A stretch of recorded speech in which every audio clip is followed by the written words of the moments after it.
आज शरद पवारांच्या भेटीला तुम्ही आलेला आहात, संकेत काय समजायचं? भेट अगोदरच ठरली होती आणि मला असं वाटतं का आम्ही ज्या मुद्द्या संदर्भातली लढाई आहे किंवा काल जो मोर्चा आम्ही काढलेला आहे त्या संदर्भातला आम्ही जसं सरकारला निवेदन दिलं तसं पवारसाहेबांबाबतही त्या मुद्द्यावरच चर्चा करतो आहे, कारण मुद्दे महत्त्वाचे आणि मुद्द्यासंदर्भातच राजकारण झालं पाहिजे. जसं जाती धर्मावर राजकारण होतं तसं शेतकरी, शेतमजूर, दिव्यांग आणि जे काही अडचणीत असणारे लोक आहेत त्याच्यावर राजकारण झालं पाहिजे, त्या मुद्द्यावर झालं पाहिजे आणि ते मुद्दे घेऊनच चर्चेला आले पाहिजे, त्याच्यावर तो प्रश्न निकाल लागला पाहिजे. हा सगळा संदर्भ.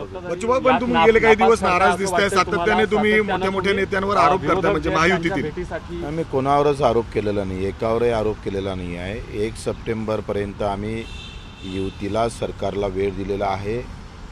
तेपर्यंत या सगळ्या संदर्भात इतरही पक्षाशी या मुद्द्यासंदर्भात सहमत होतं का, त्याच्यावर चर्चा कशी करता येईल किंवा हे मुद्दे अजेंड्यावर कशा प्रकारे येईल, चर्चेला कशी येईल, यासाठी हा प्रयत्न. विधानसभा निवडणुकीत बच्चू कडू शरद पवारांसोबत दिसतील का, मवियासोबत दिसतील का? नाही, अजून तर तसं काही दिसणार नाही. 1 सप्टेंबर ही आमची तारीख दिलेली आहे सरकारला. आम्ही 1 सप्टेंबरपर्यंत हा वेळ दिला, त्यानुसार.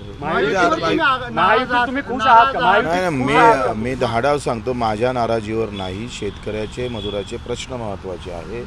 आमची नाराजी काय तुम्ही सांगतोय, बच्चू कडू स्वतःसाठी कधीच नाराज नसतं, नसणारही नाही कधीच. शेतकरी, शेतमजूर, दिव्यांग बांधव ज्यांनी अफाट प्रेम आमच्यावर केलं त्यांच्या नाराजीचा सूर आम्ही सरकारसमोर नेहमी ठेवत असतो आणि तेच आमचा खरं तर विषय आहे. त्या विषयाशिवाय दुसरा विषय आमचा होऊ शकत नाही. 1 तारखेपर्यंत कशासाठी वेळ दिला, काय तुमच्या वेळ? आता एवढ्या मोठ्या मागण्या आहेत तर त्याच्यात बैठक, चर्चा, काय होतंय, कशा पद्धतीनं सरकार समोर येतं, दिला पाहिजे ना वेळ. 1 महिना तरी दिला पाहिजे. पवारांची काय चर्चा मागणी आहे का त्यामध्ये? मुद्द्यावरच चर्चा करू. कुठल्या? हेच शेतकरी, मजुरांचे मुद्दे आहे. काल जे प्रश्न आम्ही ठेवले कर्जमाफीच्या संदर्भात असेल किंवा दिव्यांगांच्या घरकुलाच्या संदर्भात असेल, मला वाटते सध्या आम्ही फक्त शेतकरी आणि शेतमजूर या प्रश्नावरच बोलतो. भाऊ, राज्यामध्ये अनेक अपंग सर्टिफिकेट घेऊन जे अधिकारी झालेत त्यांच्या संदर्भात तुमची त्यांना जास्तीत जास्त आम्ही 15 दिवसात दूध का दूध, पाणी का पाणी करू. भाऊ, अजून एक महत्त्वाचा प्रश्न आहे. तुमच्यासोबत महायुतीमध्ये असणाऱ्या नवनीत राणा आणि रवी राणा यांच्या सगळ्या वैतागाला कंटाळून तुम्ही महाविकास आघाडीमध्ये जाता अशी माहिती होती. नाही, मला माझ्यावर मला कोणी वैतागू नाही शकत. आम्हाला हे कोणी वैतागू आम्हाला वैताग करू शकतो तो त्या लेवलचा आहे. तो काही विषय इथला महत्त्वाचा नाही आहे. मला असं वाटतं का हा राज्याचा प्रश्न आणि शेतकरी, शेतमजुरांचा प्रश्न आहे. राज्याच्या प्रश्नाला घेऊन महाविकास आघाडीकडे जात नाही, लक्षात घ्या. फक्त भेट घेत आहो.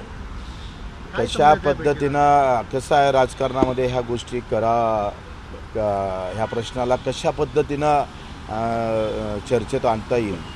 आपली प्रश्न मी चर्चेत येण्याची गरज नाही, आमचे मुद्दे चर्चेला येणं महत्त्वाचे. आजच्या या बैठकीत जर शरद पवारांनी तुम्हाला ऑफर दिली तर तुम्ही त्याच्यावर विचार कराल का? बिलकुल नाही. 1 सप्टेंबरपर्यंत आम्ही काही करणार नाही. वेळ देणार आहे सरकारला. त्या संदर्भात, मुद्द्याच्या संदर्भात आघाडीचं काय मत आहे, पवारसाहेबांचं काय मत आहे ते जाणून घेऊ. सत्ताधारी नापास ठरले. तुमचे सगळे प्रश्न पुढे न्यायला, सोडवायला सत्ताधारी नापास ठरले असं नाही, अजून कुठं. आता तर आम्ही निवेदन दिलं ना. तुमची चर्चा 1 सप्टेंबर नंतर महायुतीसोबत व्यवस्थित झाली नाही तर तुम्ही महाविकास आघाडीमध्ये जाणार का? मुद्द्यासाठी काही करू.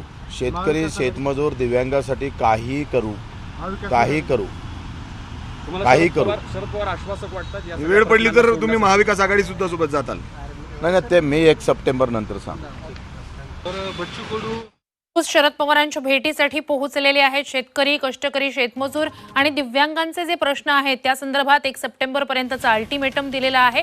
त्यानंतर आमचा निर्णय घेऊ. अद्याप मवियासोबत जाण्याचा निर्णय नाहीये. मात्र शरद पवारांसोबतची भेट आधीच ठरली होती. मात्र जर आमच्या मागण्या मान्य झाल्या नाही तर आम्ही काहीही निर्णय घेऊ शकतो असं बच्चू कडू यांनी स्पष्ट केलेलं आहे. मवियासोबत जात नाही आहोत, मात्र सध्या ते याच मुद्द्यांसोबत चर्चा करण्यासाठी शरद पवारांच्या भेटीसाठी पोहोचलेत.